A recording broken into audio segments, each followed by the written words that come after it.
শ্রমিকদা, এই জয় 3 মাস আগে যে লোকসভা ভোট হয়েছিল তাতে আপনি তৃতীয় হয়েছিলেন।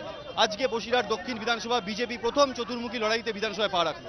লোকসভা নির্বাচনের সঙ্গে এই নির্বাচনের প্রথম থেকে আগাগোড়া কোনো সম্পর্ক ছিল না। 32,000-এর লিড নিয়েও যারা এটাকে চর্চা করছিলেন তারাও ভুল করছিলেন। তারপরে পশ্চিমবঙ্গের রাজনৈতিক পরিস্থিতি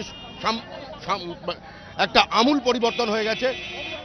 বিধানসভার মধ্যে কাগজে কলমে সিপিআইএম প্রিন্সিপাল অপোজিশন হলেও এই মুহূর্তে বাংলার গলি থেকে রাজপথ, কুচবিহার থেকে কাকদ্বীপ পর্যন্ত, রাস্তায়, চায়ের দোকানে, ইউনিভার্সিটির ক্যাম্পাসে, কলেজে বিজেপি হলো এক প্রধান বিরোধী শক্তি। বসিরহাটের মানুষ আজকে এই জয় দিয়ে বিজেপির পাশে দাঁড়িয়ে সরকারি মোহর লাগিয়ে দিল। এই বিধানসভা নির্বাচন যখন হচ্ছিল তখন সিবিআই যে তদন্ত সারদা কেলেঙ্কারিকে কেন্দ্র করে সেই ইস্যু আপনি বারবার নির্বাচনের প্রচারে এনেছেন, তার কি প্রভাব পড়েছে এই বসিরহাট টাকি শহরের লোকের? অনেক ফ্যাক্টর আছে, শুধুমাত্র একটাই সারদা ফ্যাক্টর নয়। আমরা কোনোভাবেই নির্বাচনের মধ্যে সারদাকে এনে যে প্রতিহিংসার আমাদের উপরে যে কথা বলা হচ্ছে এইটা ঠিক নয়, এটা একদমই ঠিক নয়।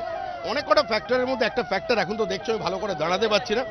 এই জয় বসিরহাটের মানুষের জয়, এই জয় আমাদের প্রত্যেকটা কর্মীর জয়। আমি এখানে উপলক্ষ মাত্র। এই জয় তৃণমূল কংগ্রেসের তৃণমূল স্তরের কর্মীদের জয়, জাতীয়তাবাদী কংগ্রেসের কর্মীর জয়।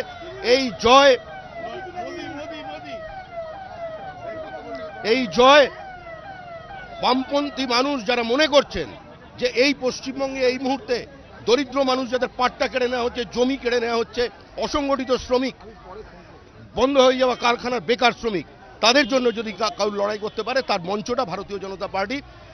এই জয় সেটাই প্রমাণ করলো। এর মধ্যে আমার বিন্দুমাত্র কোনো কৃতিত্ব নেই। কৃতিত্ব বাংলার মানুষের, কৃতিত্ব সম্পূর্ণভাবে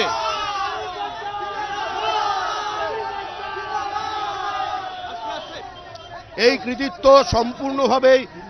কৃতিত্ব সম্পূর্ণ বসিরহাটের মানুষের, এই কৃতিত্ব বাংলার মানুষের। আমার যদি নিমিত্তমাত্র উপস্থিতি থাকে তাহলে আজকে আমি এই জয়টা উৎসর্গ করলাম ডক্টর কেশব বলিরাম হেডগেওয়ারকে, the most misunderstood statesman of 20th century.